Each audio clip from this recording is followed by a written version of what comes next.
Présente-toi. Yo, B-Boy Méthode, psychopathe B-Boy Crew. Donc voilà, dédicace à tous mes anciens, Hassan, Sanka, Airline. J'oublie pas Maneg, mon gars sûr, mon binôme.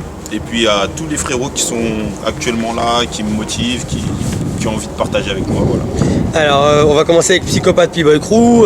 Tu fais partie des fondateurs? Ben, en fait, moi j'étais à la base j'étais un des petits.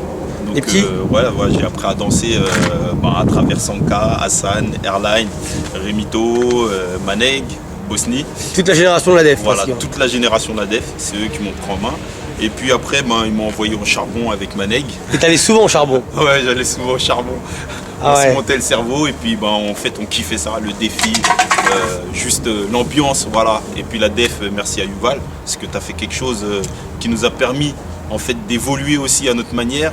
Et il n'y a pas beaucoup qui le reconnaissent. Hein. Ouais, c'est très rare, c'est la vérité. L'ingratitude. En tout cas, à la DEF, moi quand je te vois, je vois quelqu'un qui a été quelqu'un de très important à la défense. Tu es toujours parti au charbon. Je t'ai jamais vu reculer, jamais. Je t'ai toujours vu créer le spectacle.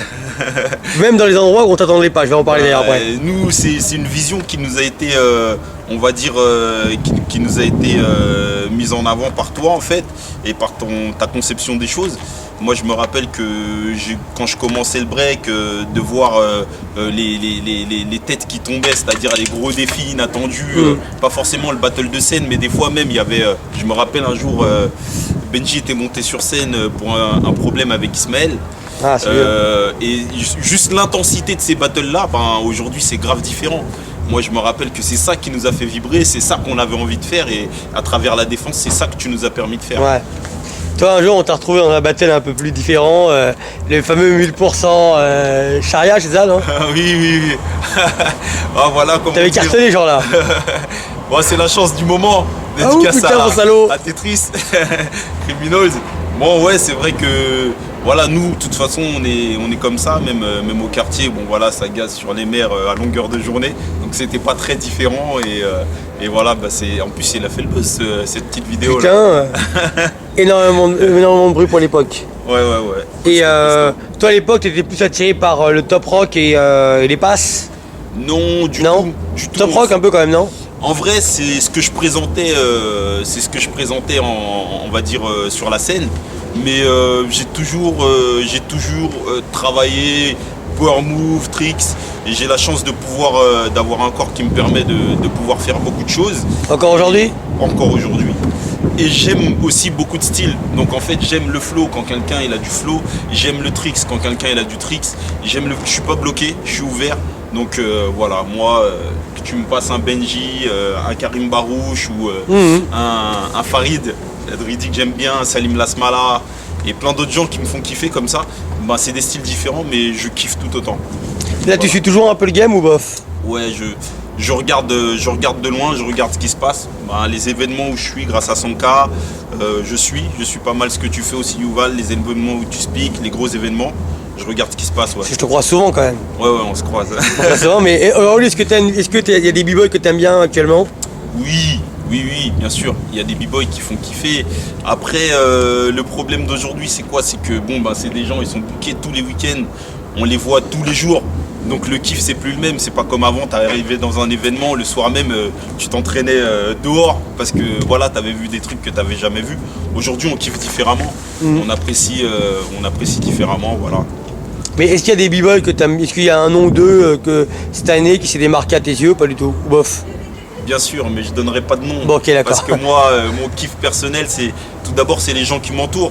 Moi là, aujourd'hui, il y aura Arthur qui va faire le battle. Ouais, tu es très proche de Juju, Junior. Junior, Arthur, tout ça, c'est des frérots avec qui on partage beaucoup dans les salles. Ce que je vois dans les salles, je le vois pas sur les grandes scènes comme au UK, tout ça, c'est pas des b-boys qu'on voit tous les week-ends, mais c'est des gens qui font énormément kiffer. Donc voilà. Là, c'est encore du niveau. Toi, je te crois souvent avec DJ Sanka. Est-ce que en réalité, tu aimerais bien être DJ un jour, peut-être? Ah, je pourrais pas. Quand je vois le travail qu'il fait, c'est énorme.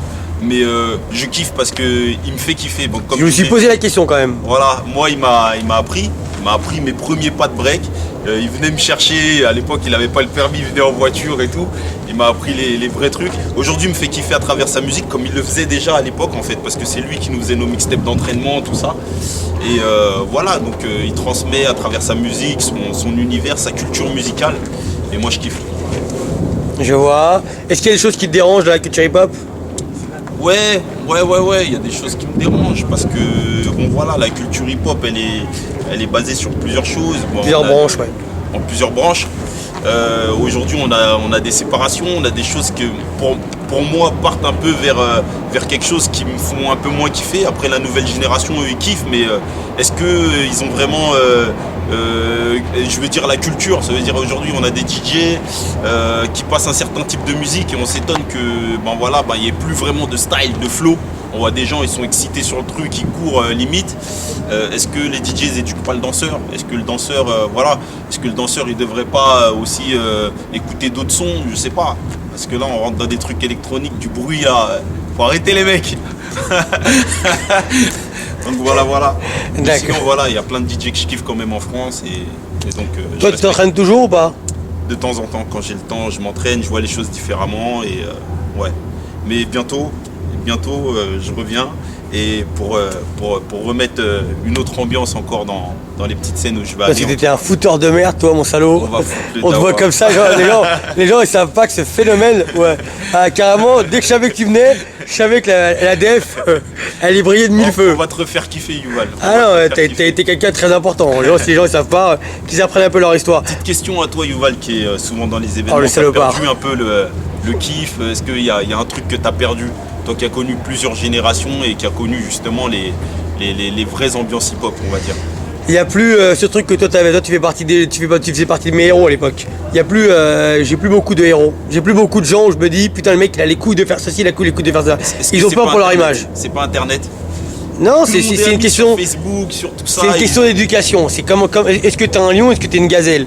Ouais. Est-ce que tu peux très bien être un lion et t'es quelqu'un de très sympa dans la vie, sauf que les gens, ils ont peur pour leur image, tout simplement. Et ils ont peur d'aller chercher des gens. Ils ont peur de ce que les gens vont dire sur eux. Ils savent pas se remettre en question. Ils ont peur s'ils perdent, c'est le drame de leur vie. Alors qu'ils savent qu'ils peuvent aller rechercher l'autre personne dans un autre événement en se préparant différemment. Oui. En plus, ils ont le niveau pour le faire, ils ont les entraînements pour. Je comprends pas. Faut kiffer. Moi, est-ce que quand tu regardes le break de leur lutte, tu retrouves cette ambiance de la défense, toi? Non, du tout. Moi, ce que j'ai l'impression de voir sur la scène, c'est un concours chorégraphique. Ça veut dire le mec qui fait son passage, toi tu fais ton passage. Le battle d'avant c'était le même. Ils diffèrent pas, il n'y a pas de réponse, ils vont pas chercher. En fait, on juge celui qui a le moins raté. Voilà. T'as moins raté, tu passes et puis voilà. C'est ce qui fait qu'aujourd'hui, je pense, il y a pas mal de b-boys même qu'on voit plus trop sur ces scènes-là et qui en vrai ont carrément le niveau de tout exploser encore. Est-ce qu'on se fait pas des ennemis en fait à être engagé dans les défis, tout ça, on se demande. Donc voilà.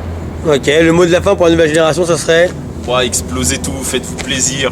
N'hésitez pas à faire tomber des têtes. Nous, c'est ce qu'on kiffe de toute manière. C'est clair. Il faut savoir que c'est, comme l'a dit tout à l'heure l'organisateur du Serpent de Grande, voilà, c'est du catch. Ce qu'on fait, c'est un show. On veut faire kiffer qui? Le public. On veut se faire kiffer nous, faire kiffer tout le monde. Voilà, faut que des têtes elles tombent. Représentez votre crew. Arrêtez de faire des super dream team de vous connaissez pas et après il y en a un, il prend une claque, il n'y a personne qui fait rien.